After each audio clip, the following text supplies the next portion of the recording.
I left everything behind this time. Burned my life to the ground, started again. Gave away all my furniture and her furniture. Threw out all of the things I collected to fill our closets. This time, I'm gonna do it right. He and I are building a home together. One for just the two of us.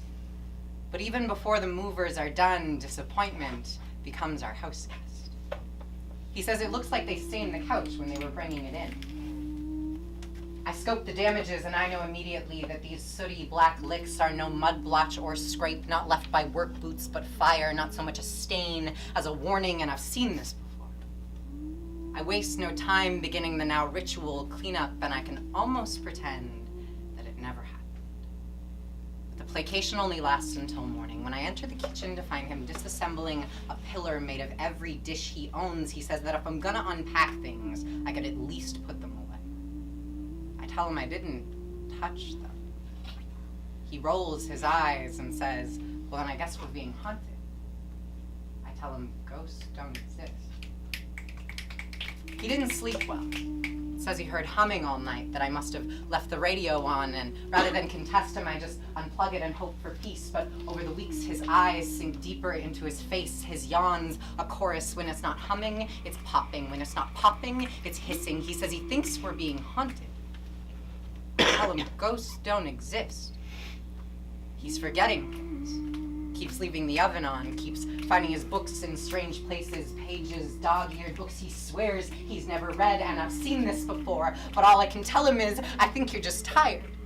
He says that's easy for you to say. You're lucky you're such a heavy sleeper. So I stay awake with him, hum him lullabies so he can finally rest. He says he thinks we're being haunted. I tell him ghosts don't exist. When he eventually nods off, I can hear it now. The humming, the popping.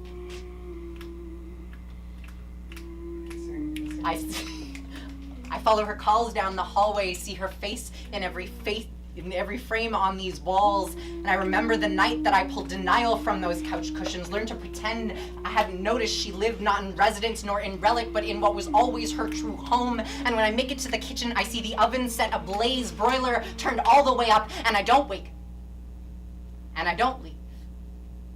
I just settle into that couch and watch the flames dance through the doorway, because I know that this inferno won't end in death. We will live here, skins melting off our bones until we don't recognize each other anymore. But he will know me when I tell him, I think we're being haunted. I've seen things, and I've seen them before.